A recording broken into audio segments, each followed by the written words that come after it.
ग्वालियर से बड़ी खबर, जहां जीडीए की टीम पर पथराव, अतिक्रमण हटाने गई थी जीडीए की टीम। जीडीए कर्मचारियों ने भागकर अपनी जान बचाई है। शताब्दीपुरम में कार्रवाई करने गई थी ये टीम। बड़ी तादाद में विरोध में पहुंची थी महिलाएं और इस दौरान पत्थरबाजी देखने को मिली। ग्वालियर विकास प्राधिकरण के कर्मचारियों पर पथराव किया गया। मामला शताब्दीपुरम का है। जीडीए को जानकारी मिली थी इस इलाके में जीडीए की जमीन पर अतिक्रमण किया गया है। जानकारी मिलते ही टीम शताब्दीपुरम पहुंची और अतिक्रमण हटाने की कार्रवाई शुरू की, लेकिन तभी बड़ी तादाद में लोग जीडीए की टीम का विरोध करने लगे। विरोध करने वालों में महिलाओं की भी बड़ी तादाद थी। आरोप है कि लोगों ने कर्मचारियों के साथ मारपीट की और उन पर पत्थर भी चलाए। उधर जीडीए की शिकायत पर पुलिस ने मामला दर्ज कर लिया है, जांच में जुट चुकी है।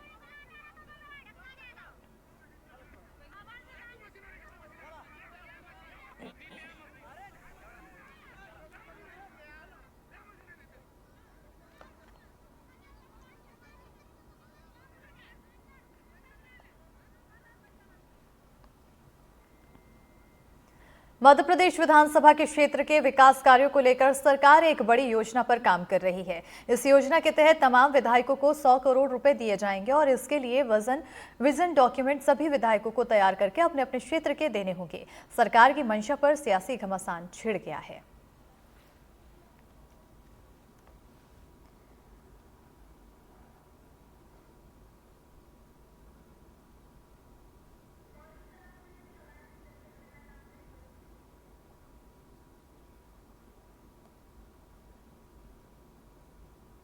पालिका अध्यक्ष और सांसद मध्य प्रदेश के 230 विधायकों को ये बताना होगा कि बचे हुए 4 साल में वो अपनी विधानसभा का विकास कैसे करेंगे। सरकार इसके लिए हर विधायक को 100 करोड़ देगी, उन्हें इसके बदले विजन डॉक्यूमेंट देना होगा। सभी विधायक एक योजना से प्लानिंग के साथ अपना विजन डॉक्यूमेंट प्रस्तुत करेंगे तो उनको बजट मिलने में आसानी होगी। विजन डॉक्यूमेंट को जमीन पर जिला योजना समिति उतारेगी, जिसका खाका तैयार हो रहा है। प्रभारी मंत्री इसके सर्वे सर्वा होंगे। कलेक्टर, विधायक, जिला पंचायत अध्यक्ष, नगर पालिका अध्यक्ष और सांसद भी इसमें शामिल होंगे। 5 वर्षों में अपने क्षेत्र को आप कहां पे ले जाना चाहते हैं, एक तो वो लक्ष्य तय कर लें और उसके लिए क्या इंफ्रास्ट्रक्चर और अन्य क्षेत्रों में क्या काम करने की ज़रूरत है, उसका आप सूची बना के और योजनाबद्ध तरीके से 5 वर्षों में एक आदर्श विधानसभा बन जाए, उसके लिए आप वो करें। ये योजना 3 चरणों में बनेगी। पहले चरण में समस्याओं का दस्तावेज तैयार होगा। दूसरे चरण में विकास योजनाओं का निर्माण, मॉनिटरिंग से जुड़े मुद्दे शामिल रहेंगे। तीसरे फेज में गुणवत्ता और मियाद तय होगी। सरकार की इस पहल पर जानकार सवाल उठा रहे हैं। उनको लगता है कि योजना सियासी ज्यादा, प्रशासनिक कम है। वहीं विपक्ष का भी आरोप है सरकार उनके साथ भेदभाव कर रही है। बिना किसी सेंट्रलाइज्ड ऑब्जेक्टिव के, सेंट्रल ऑब्जेक्टिव स्टेट गवर्नमेंट को रखना पड़ेगा कि इस विजन के पीछे हमारा मुख्य उद्देश्य क्या है और उसी उद्देश्य के लिए वो पैसा खर्चा करना जरूरी होगा। इस सब के लिए बहुत सोच विचार की जरूरत है। बेहतर होगा कि सरकार इस बारे में उच्च स्तरीय सचिवों की कमेटी बनाए या मंत्रियों की कमेटी बनाए, उसकी राय ले और उसके पश्चात इसको लागू करे। वही विजन डॉक्यूमेंट है ही नहीं मध्य प्रदेश का, जो मन मर्जी से चल रहा है और इसमें भी भेदभाव हो रहा है। पूरे प्रदेश का विजन बनाना चाहिए माननीय मुख्यमंत्री जी को, अपना दिल बड़ा करके। जो कांग्रेस के विधायक हैं या निर्दलीय विधायक हैं उनको अछूता कर दिया है, उनसे कुछ मांगा ही नहीं। क्या वो हिस्से जहां से कांग्रेस के विधायक चुन करके आए हैं, क्या वो मध्य प्रदेश का हिस्सा नहीं है, या क्या उनको मध्य प्रदेश से हटाने की कवायद कर रहे हैं क्या माननीय मुख्यमंत्री जी? अपने 1 साल बीत जाने के बाद आखिर मोहन सरकार को क्यों 4 सालों के लिए विजन डॉक्यूमेंट की याद आई? इन सब में सबसे बड़ा महत्वपूर्ण तर्क ये है कि ना सिर्फ बेलगाम नौकरशाही की शिकायत कई स्थानीय जनप्रतिनिधियों ने की, यही कारण रहा कि जिला योजना समिति का खाका तैयार किया गया, प्रभारी मंत्रियों की ताबड़तोड़ तैनाती की गई और अब तमाम अलग अलग विधानसभा क्षेत्रों के विधायकों से उनके क्षेत्र के लिए विजन डॉक्यूमेंट के लिए ना सिर्फ प्रोफाइल मांगे जा रहे हैं बल्कि अहम जानकारियां मांगी जा रही हैं। अभिषेक सिंह के साथ अजय शर्मा, एनडीटीवी भोपाल। मध्य प्रदेश के 230 विधायकों को मोटे अनाजों को बढ़ावा देने के लिए जहां एक और व्यापक अभियान चलाए जा रहे हैं, तो वहीं मध्य प्रदेश के ग्वालियर से करोड़ों रुपयों के मोटे अनाज के नुकसान का मामला सामने आया है। अब खराब हुए अनाज को मुर्गियों को खिलाया जाएगा। दरअसल ग्वालियर में 10,000 टन से ज्यादा बाजरा और ज्वार 4 साल तक आपूर्ति निगम के गोदामों में रखे ही सड़ गए हैं। आरोप है कि खाद्य विभाग के अधिकारियों की लापरवाही की वजह से मोटे अनाज की बर्बादी हुई है। बताया जा रहा है कि कलेक्टर और आपूर्ति निगम के अफसरों ने खाद्य विभाग को चिट्ठी लिखी कि जल्द से जल्द मोटे अनाज का वितरण किया जाए। 4 साल से रखा करोड़ों की कीमत का मोटा अनाज अब इतना खराब हो गया है कि वो खाने लायक भी नहीं बचा। नतीजतन अब अनाज को मुर्गियों को खिलाने के लिए तैयारी की जा रही है। ऐसा है, ग्वालियर जिले में 19, 20, 20, 21 और 21, 22 में कोरोना काल के दौरान ज्वार बाजरा की खरीदी हुई थी। इसमें से जो भी वितरण साबिप्रा में हुआ और अन्य जिलों को भेजा गया, उसके बाद लगभग 20, 21 और 21, 22 का 10,413 मीट्रिक टन के लगभग ज्वार और बाजरा हमारा रखा रहा। उसका क्या हुआ, 2% से फिर आवंटन जारी नहीं हुआ। आवंटन जारी भोपाल खाद्य विभाग से जारी होना था, उसका आवंटन जारी ना होने से ये गोदामों में रखा रहा। इसके लिए निरंतर हमने पत्राचार किया, यहाँ से कलेक्टर साहब की तरफ से भी पत्र भेजे। उसके बाद भोपाल से एसीएस महोदय की अध्यक्षता में टीम गठित हुई, जिसमें कि एफसीआई के अधिकारी भी थे। उनके द्वारा संयुक्त रूप से जांच की गई। जांच में एफसीआई के अधिकारी थे, नान के अधिकारी थे, वेयरहाउस के अधिकारी थे। उन सभी की जांच के बाद जो हमारा ज्वार और बाजरा भंडारित था, ज्वार लगभग 10,169 टन और बाजरा 243 टन के आसपास था। वो फीड 1, फीड 2, फीड 3 मतलब जो पशु आहार होता है, कैटेगराइज हुआ। उसके बाद अब इसके मुख्यालय स्तर से ऑनलाइन टेंडर जारी हो गए। अभी 21 तारीख तक शाम 5 बजे तक ऑनलाइन टेंडर आमंत्रित किए गए। तो जो भी इच्छुक पार्टियां हैं, जिनके पास कैटल फीड का रजिस्ट्रेशन है और जो भी निर्धारित राशि है ईएमडी वगैरह की, उसको जमा करके इस ऑनलाइन टेंडर में पार्टिसिपेट कर सकते हैं। भारत सरकार मिलेट्स यानी मोटे अनाज को उपयोग में लाने के लिए बाकायदा अभियान चला रही है कि वो स्वास्थ्य के लिए बहुत फायदेमंद होता है, लेकिन ग्वालियर में अधिकारियों की लापरवाही के कारण 10,000 टन से अधिक जो मिलेट्स है, ज्वार और बाजरा, वो बर्बाद हो चुका है। इन गोदामों में रखा हुआ ये बाजरा कोरोना काल के समय खरीदा गया था। 10,500 टन के आसपास ज्वार और बाजरा है जो खरीदा गया था, और अब इसको ये बर्बाद हो चुका है। सबसे बड़ी बात यह है कि बीच के 2 सालों में कोई ज्वार और बाजरा खरीदा ही नहीं गया, क्योंकि इसकी खरीद नहीं की गई। उसके बावजूद भी इसका आवंटन नहीं किया गया। यहाँ के अधिकारियों का कहना है कि ये लगातार इस बात की चिट्ठियां डालते रहे एफसीआई से लेकर के और भोपाल के अधिकारियों तक को इसके आवंटन के लिए आग्रह करते रहे, लेकिन किसी ने उनकी चिट्ठी का जवाब नहीं दिया। यहाँ के कलेक्टर ने भी चिट्ठी लिखी, जवाब नहीं दिया, और आखिरकार ये 10,500 टन के आसपास जो बाजरा है वो खराब हो गया है, और अब इसका निष्पादन मुश्किल पड़ गया है। यहाँ जो गोदाम भरे पड़े हैं, वो चाहते हैं कि ये खराब बाजरा को यहाँ से निकाला जाए, ताकि वो जो नई फसल आने वाली है उसको यहाँ संग्रहित करके रख सके। सीधी के खजूरी मॉडल स्कूल में 100 से ज्यादा छात्राएं स्कूल में दी गई टैबलेट खाने से बीमार पड़ गई हैं। बीमार हुए छात्राओं को जिला अस्पताल में भर्ती कराया गया। बताया जा रहा है कि टैबलेट आंगनवाड़ी केंद्र की ओर से दी गई थी, जिसे खाने के बाद से छात्राएं बीमार पड़ गईं। वहीं बताया जा रहा है कि करीब 15 से ज्यादा छात्राओं की हालत गंभीर है।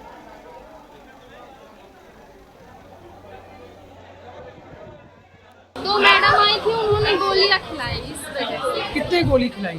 एक गोली खिलाने के बाद कितने घंटे बाद इस तरह की स्थिति हुई?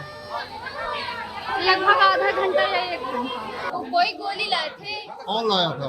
अब एक लोग नहीं पहचानते।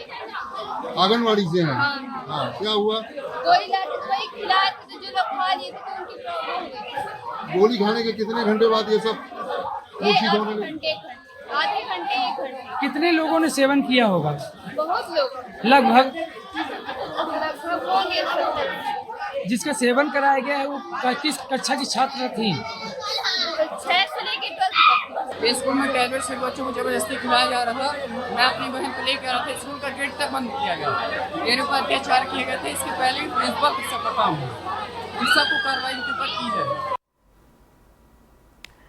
और आइए अब हालत जानेंगे आंगनवाड़ी केंद्रों की, जहां पर आधे से ज्यादा आंगनवाड़ी एक तो किराए के भवन में संचालित हो रहे हैं, वहीं दूसरी ओर यहां पर नौनिहालों की क्या स्थिति है, आइए रिपोर्ट में देखते हैं।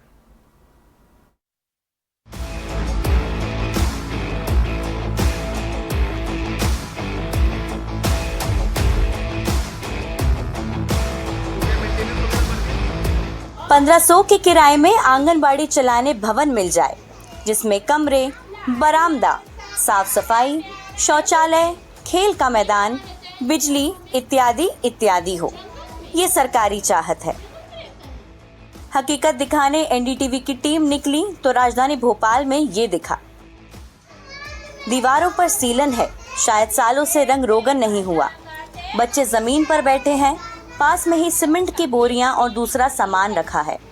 बच्चों का खाना यही गंदगी के बीच है, इसी कमरे में वो पढ़ते हैं।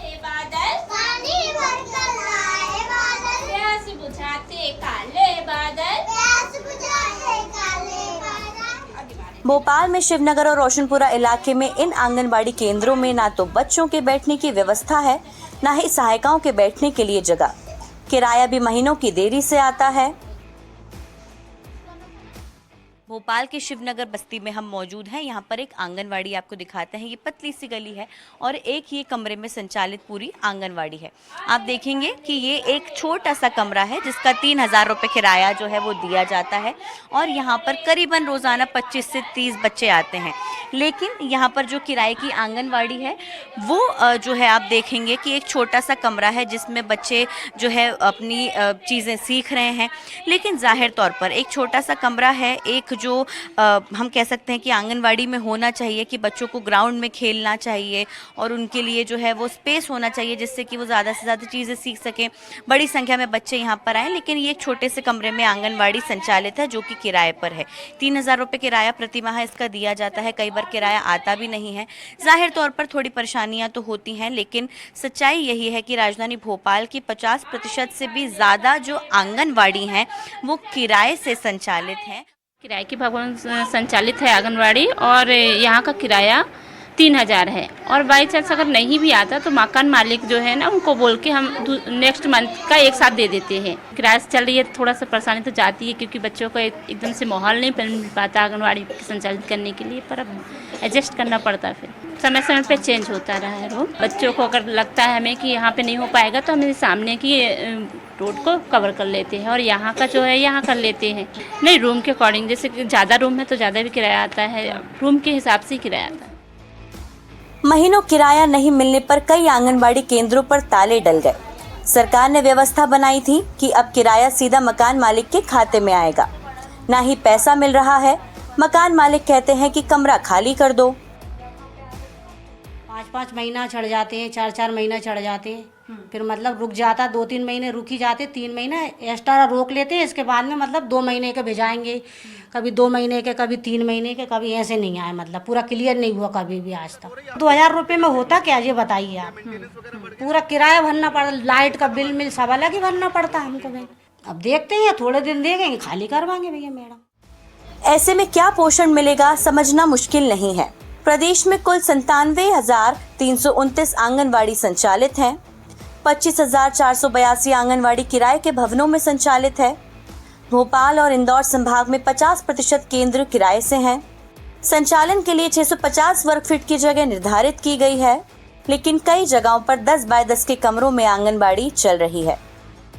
कोशिश है हमारी कि जल्दी से जल्दी हम एक ऐसा मॉडल लेके आएँ कि जहाँ बच्चे क्योंकि वो नींव होती है, हमारा बेस है बच्चे, तो एक अच्छा वातावरण बनाने की कोशिश हम लोग आंगनवाड़ियों में कर रहे हैं और कोशिश कर रहे हैं कि जहाँ भी भवन नहीं है वहाँ जल्दी से जल्दी हम लोग भवन दें उनको। ऐसा प्रयास है हम लोग। आंगनवाड़ी केंद्रों की स्थिति पर विपक्ष भी निशाना साध रहा है। 6-6 महीने किराया नहीं देने के कारण उनकी बड़ी असहज स्थिति हो जाती है।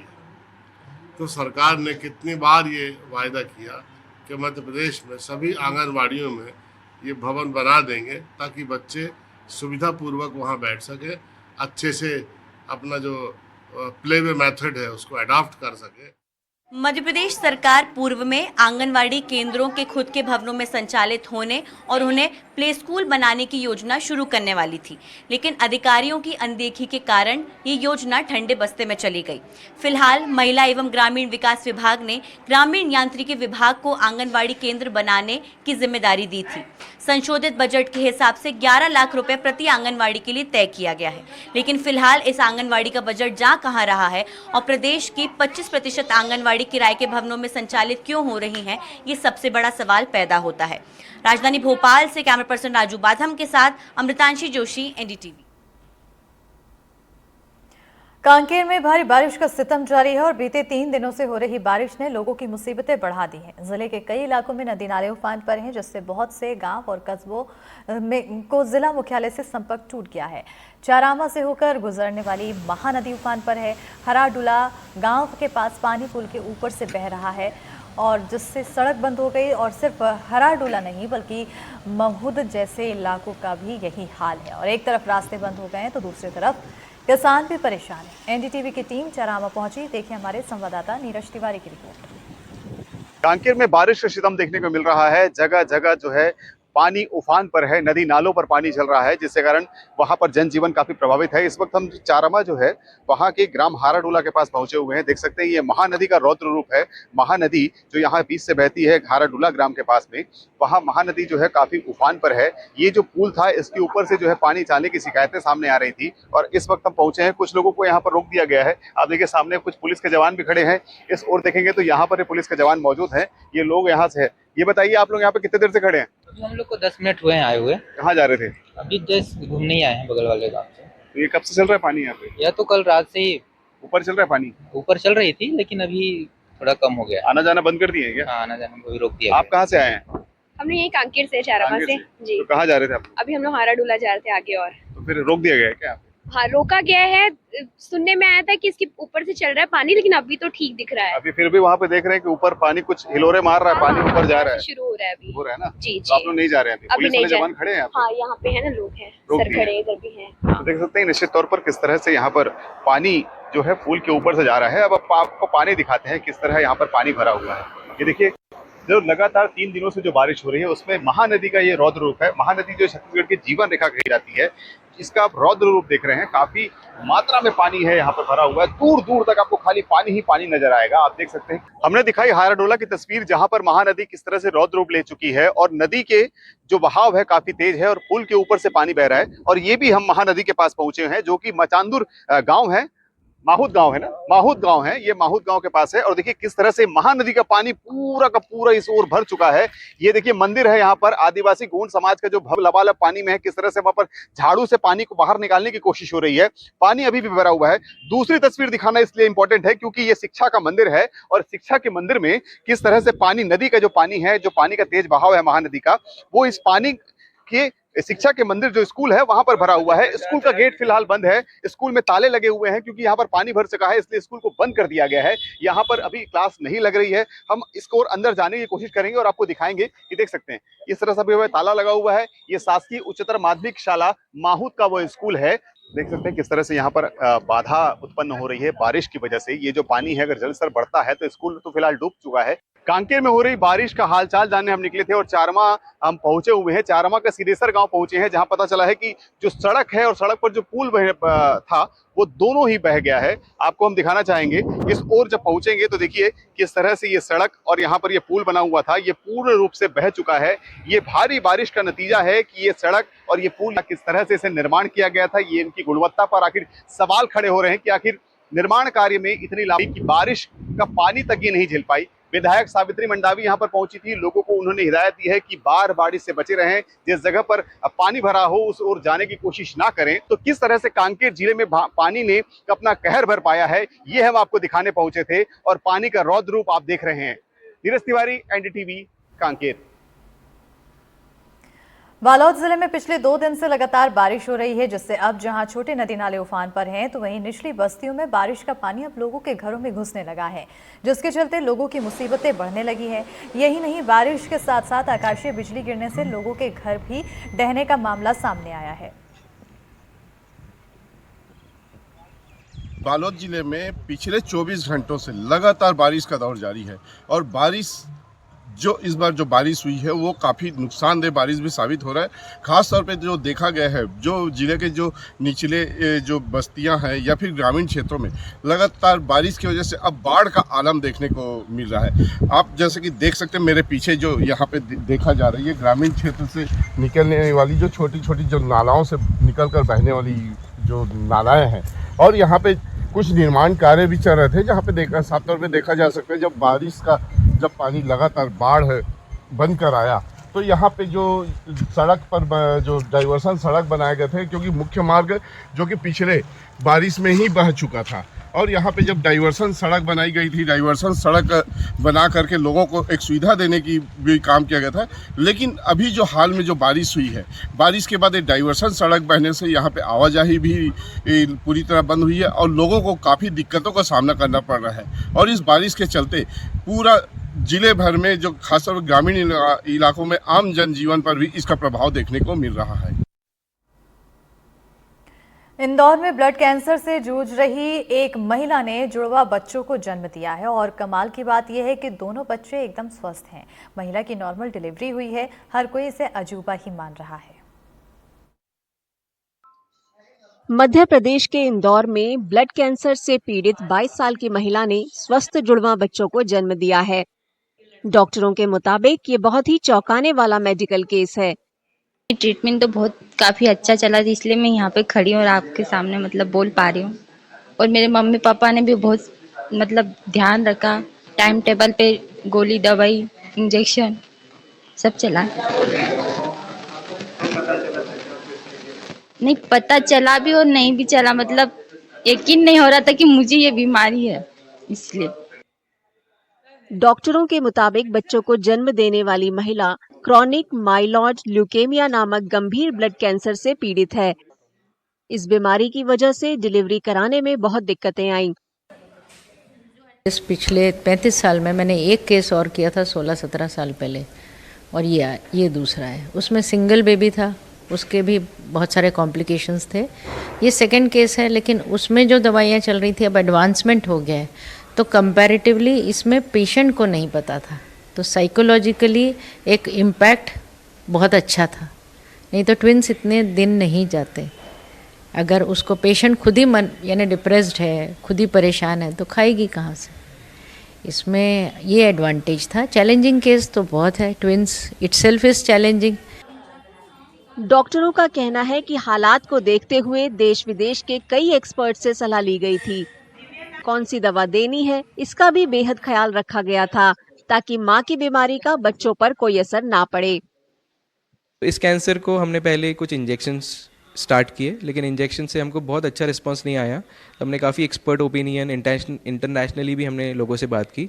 सो कुल मिला के पूरा देश विदेश अगर अपन देखते हैं तो कुछ 150-200 केसेस इन चीज़ों के रिपोर्टेड हैं, जिसमें कुछ ना कुछ चीज़ें ट्राई की हैं। हमने भी वही चीज़ की और उसने काम किया। सो इमैटिनिब नाम की दवाई हमने शुरू की थी, जिससे इनका 1 महीने में काफ़ी अच्छा रिस्पॉन्स आ गया। नॉर्मल डिलीवरी से एक लड़का और एक लड़की का जन्म हुआ है। मां और जुड़वा बच्चे स्वस्थ हैं, जिससे परिवार में जश्न का माहौल है। अच्छा लग रहा है। और क्या आपको पता था कि आपकी पत्नी को ब्लड कैंसर? सर पता तो नहीं था, बाकी पापा मम्मी ने इनको मतलब अस्पताल वगैरह ये ले जाना करना इन्होंने करा।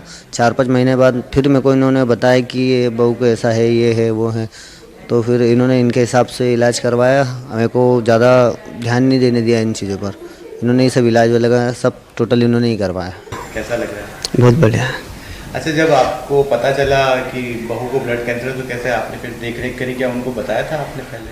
नहीं, बहू को नहीं बताया हमने। वजह यह थी कि सर उनके पिताजी को भी कैंसर था और कैंसर से वो शांत हो गए, और उन्होंने हमको ऐसा पता चला कि मरीज को अगर बता देते ना, जो 2 साल में मरने वाला वो 6 महीने में मर जाता है, इसीलिए हमने उन्हें बताया। डॉक्टरों के मुताबिक दुनिया भर में क्रॉनिक माइलॉइड ल्यूकेमिया से पीड़ित महिलाओं के लिए सुरक्षित डिलीवरी के बहुत कम मामले सामने आए हैं। इसी वजह से इंदौर का ये मेडिकल केस भी बहुत सुर्खियों में है। चलिए, इसी के साथ बुलेटिन में फिलहाल इतना ही, लेकिन जाते जाते एक नजर इस वक्त की सुर्खियों की ओर।